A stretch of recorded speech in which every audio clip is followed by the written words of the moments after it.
All right, kids, continuing right along, let's finish up 8.3 with some examples. So make sure you watch 8.3 part 1 before you continue on to 8.3 part 2. So parabolas continued. Let's look at an example and let's find everything that we talked about in the previous lecture for this example. All right, so the first thing I focus on or mentally think about before I go to graph this guy is whether it opens up or down. So let's just identify the values of A, B, and C. A here, the leading coefficient, is 1. Remember, it can't be 0 because 0 times x squared would be 0 and it would wipe that term out. B is -2, and the constant term at the end is -3. Okay, so the first thing we look for is the leading coefficient is positive. So we know it opens up. A is greater than 0, so we know we're going to have a shape that looks like this. So keep that in mind. The second thing I always find is the vertex. All right, the vertex is an ordered pair, x and y. We have to find the value for x and the value for y. So to find the value of x, I use the -b over 2a template. So the opposite of b would be +2, all over 2 times a, which is 1. So, oh, that worked out nicely. The x coordinate of the vertex is just 1. To find y, we stick this value back into the function. So it's the function evaluated at 1. 1 squared minus 2 times 1 minus 3. And we get 1 minus 2. What's that going to be? -4, looks like. Make sure I did my math right. 1 times minus 2. Yep, -4. So therefore, the vertex is, remember, it's an ordered pair, 1, -4. So once I have the vertex, I automatically have my equation for my axis of symmetry. My axis of symmetry. Axis of symmetry.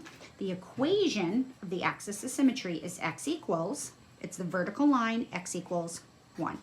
So here, x equals 1 represents the first coordinate in the ordered pair. X equals 1 here represents this vertical line. Here's 1, and it represents this vertical line. That would be the equation for the axis of symmetry, x equals 1.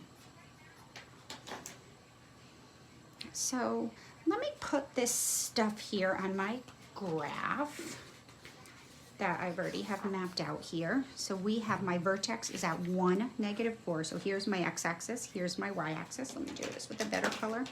So at 1, 1, 2, 3, 4. So -4, 1 is my vertex. I know it's going to open up. And I know we're going to have an axis of symmetry. And remember, just draw this lightly because it's not part of the graph, but it helps us actually graph the function and maintain the symmetry idea. So I'm just going to lightly graph. This is the equation of the axis of symmetry. It goes with the parabola. X equals 1. So the vertex is at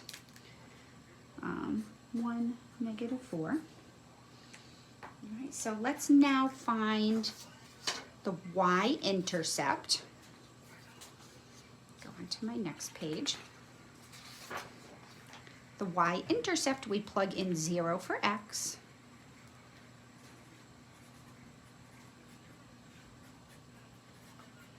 And this function evaluated at 0 is going to be 0 squared minus 2 times 0 minus 3. Notice the first two terms cancel out and it's just -3. So therefore the y-intercept has coordinates 0, -3, or y equals -3. So this is a matter of just be careful with your notation in ALEKS. ALEKS might say, find the y-intercept. Write your answer as an ordered pair. And if it asks it for an ordered pair, you're going to write 0, -3. Or if it says, find the y-intercept, and it gives you the little box, y equals, and then you have to just put in the box, it's just looking for the y coordinate because it's understood that the x coordinate is 0. So I know this is going to cross the x-axis at -3 right here. So now one thing that's really super cool is that we know that it's symmetric with respect to this line. So if I fold the parabola on this line right here, y equals 1, there's a point symmetric to the y-intercept right here. So if I look, my y-intercept falls 1 unit to the left of the axis of symmetry, so there must be a point at the same height 1 unit to the right. So this is an easy way to find another coordinate without having to plug in values. So this is the coordinate that's symmetric to the y-intercept. And this coordinate would be, well, I'd have to go over 1, 2, and then down -3. So -2, 3 is just an additional point whose partner point is the y-intercept. So once you have the y-intercept, you can automatically determine another point has the same y value, and the x value is just in the opposite direction from the axis of symmetry. So we can start seeing our shape here, but before we go crazy and plot it, we want to pick a couple more points. So we know by the way this is going to behave, if my vertex falls below the x-axis and it's opening up, that there will be x-intercepts. So I do try to find them. So to find the x-intercepts are the zeros of the function. So you take the quadratic function and you set it equal to 0. So now you can use any of the methods in chapter 8.1 or 8.2 to find the zeros of this quadratic function. I can see, just because I'm good at this and I've been doing it for a long time, that this factors. So if factoring comes easy to you, at least try factoring first. Not all quadratic functions are factorable, but this one is, because I know two numbers that I can multiply to get -3 and add to get -2 would be -3 and +1. And just double check.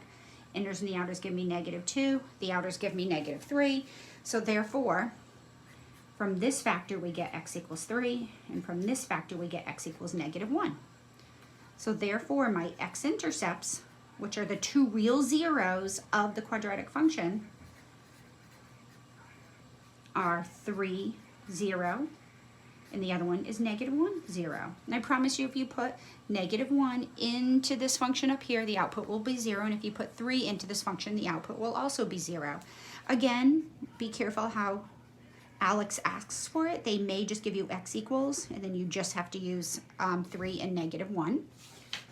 So I know that this is going to cross at 3 and -1. So, and it should make sense when you draw it.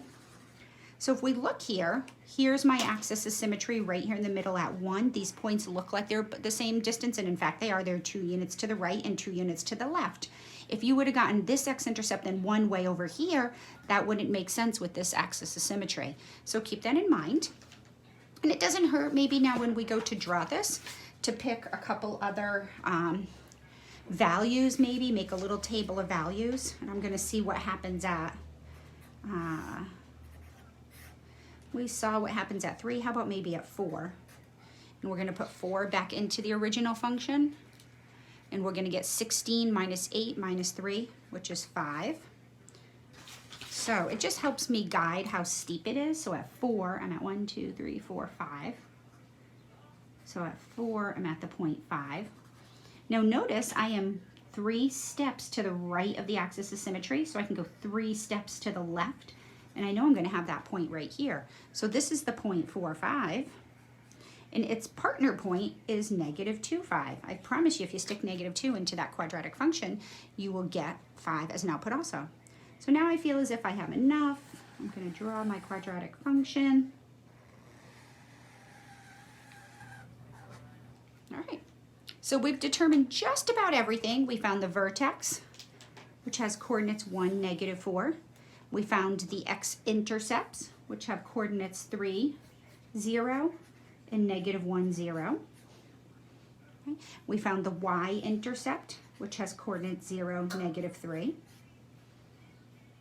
So a couple more things we can talk about that you're typically asked with this quadratic function is the domain. So the domain is going to be, the domain of all quadratic functions is all real numbers. So -∞ to infinity. Now the range, you just have to remember this, and it makes sense when we look at the picture. Every single output on this graph has a value above the y-coordinate of the vertex. So it's everything above -4. So it's a right side up parabola. So we start with -4. All my outputs go up to infinity. Now, because this is a right side up parabola, it has a minimum value. Has a lowest point on the parabola. If the question asks for the minimum value, it's asking for the y-coordinate of the vertex. So the minimum value is how low it goes. It's the lowest output. We can say where it occurs So the minimum value happens when x is 1, and the actual minimum value is y equals -4. All right, so that's everything. Oh, the end behavior. Let's just talk about this. The end behavior are these arrows. We talk about this in college algebra. So the end behavior, we can say up to the right, and it also goes up to the left. This would be down to the left and down to the right. So it's up to the right and up to the left. So it goes up to the left and up to the right. All right, that's our first example. Let's try another one. Okay, watch, I think I have 4 examples here. I'm not sure I'll get them all into this one lecture, but watch as many as you feel you need to. Each one has little different properties. So let's look at the graph of -3x squared minus 2x plus 5. So the first thing I'm going to look for is, keep in mind if this is going to open up or down. So here, A is -3, right? B is -2, and C is +5. So I know because my leading coefficient is negative, it's going to open down. This is going to be a negative parabola. So when I go to graph it, I know it's going to have that shape. The end behavior is going to be opposite of what the previous example was. Very important feature of parabolas, gives us a lot of information, is the vertex. So the x-coordinate of the vertex is the opposite of the b-coordinate times twice the a-coordinate. So it's going to be +2 all over 2 times -3. So 2 over -6 is 1 over -3. So the x-coordinate of the vertex is -1/3. They don't always turn out really nice. So now to find the y-coordinate of the vertex, I have to take f and plug -1/3 into this function. So this is where your calculators are going to come in handy. Hopefully you're proficient at them. This is a great time to practice. So make sure you use parentheses correctly. -3 times -1/3 squared minus 2 times -1/3 plus 5. And I got 16/3. So therefore the vertex is going to be -1/3, 16/3. That's a little more than 5, a little below 0. So once I have the vertex, I have my equation for the axis of symmetry. Now remember, that's the vertical line that we can fold the graph on. The equation of the axis of symmetry is always x equals, don't forget the x and the equals, and the x-coordinate of the vertex. And then the last easy thing to find is the y-intercept. Right? If x equals 0, then the function evaluated at 0 will be -3 times 0 squared. And we can skip this, and you'll get in the habit of skipping this because we know the first 2 terms are going to disappear, and it's just going to be +5. So therefore, the y-intercept has coordinate 0, 5, or just y equals 5. I think Alex bounces back and forth between this notation. So let's put this stuff on our graph. All right, so here's my x-axis, here's my y-axis. For the sake of simplicity, I'm going to make my x-axis, I'm going to do 1, this is going to be 1, 2, so I'm going to break it up into 3 tick marks, 1, 2, 3, -1, 1, 2, 3, -2, 1, 2, 3, -3.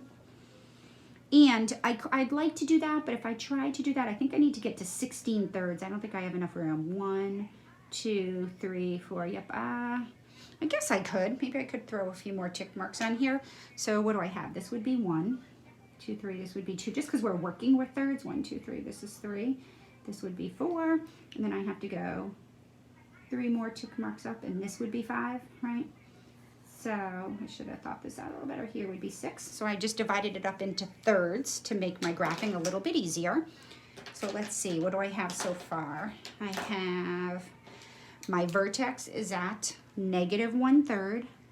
and then 16 thirds, which is 5 1/3, so that would be this point right here. My y-intercept was +5, so right here. I'm going to draw my axis of symmetry. And this gets, I should have probably made this a little wider, but that's all right. It's going to be my axis of symmetry. Now, this is not part of the graph. It's just a line that we can see the reflection of the image about itself. Now, so here, my vertex is -1/3, 16 thirds. My y-intercept is 0, 5. Now notice my y-intercept is 1 tick mark or 1/3 to the right of the axis of symmetry. So I'm going to move 1 tick mark to the left, and that's going to be the partner point. So this distance was 1/3 to the right. So if I go 1/3 to the left, I'm going to be at -2/3 with the same output 5. So -2/3 and 5. And this is shooting down. So I know it's going to have x-intercepts because there's no way it can shoot down and not cross the x-axis. So we're going to continue with this guy and find the x-intercepts. If my vertex was up here and it was opening up, I wouldn't even bother looking for x-intercepts because I know it wouldn't cross the x-axis. So we have -3, so my x-intercepts are next. We know the vertex does not sit on the x-axis. All right, so we're going to solve this. We can attempt factoring. This actually does factor, but for practice, let's use the quadratic formula. -b plus or minus the square root of b squared minus 4ac all over 2a. So for this problem, it's going to be the opposite of b. b is -2, so +2 plus or minus the square root of. Now, so even though b is negative, what goes first under the radical is always positive. So -2 squared is 4. Minus 4 times a times c all over 2 times a. It's good practice with our quadratic equation. -2 plus or minus the square root of, I factored this last time, so that's 64. -12 times 5 is -60. 4 minus -60 should be +64. So be careful here. Simple algebra is where lots of students make mistakes, and that will obviously change your answer completely. So now I simplify the radical. 2 plus or minus 8 all over -6. Now keeping in mind what this notation means, it's 2 plus 8 over -6 is one answer, and then 2 minus 8 all over -6 is the other. So 2 plus 8 over, so that's -10. Whoops, it's +10 over -6, which is -5/3. There we go. And then this one gives me -6 over -6, which is +1. So there we go. There are my x-intercepts. -5/3.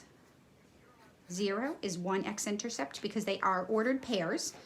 Alex might just ask for the x values, or -5/3 and 1.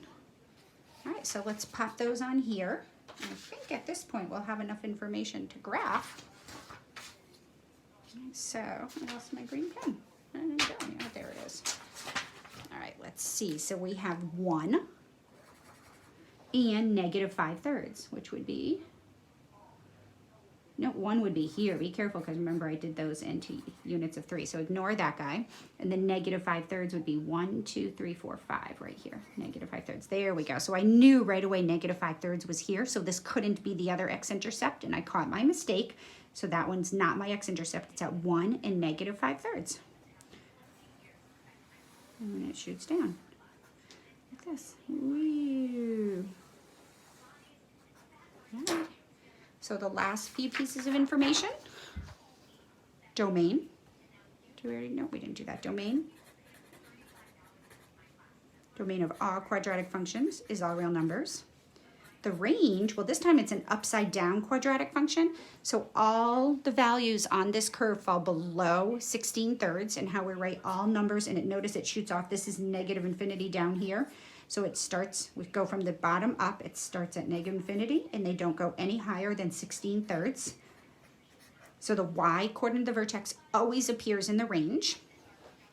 we have it's the top of a hill, so we have a maximum value of 16/3. So the maximum value or the minimum value is always the y-coordinate of the vertex and occurs at x equals -1/3.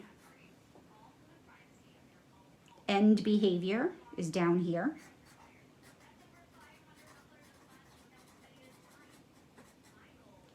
Down to the left, and we'll say down to the right.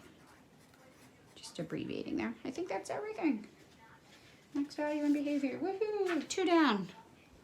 All right, I'm already at 20 minutes after 2 problems, so I will do a part 3 here. I have 2 more problems. So if you want to watch 2 more problems with some different features, then join me in part 3.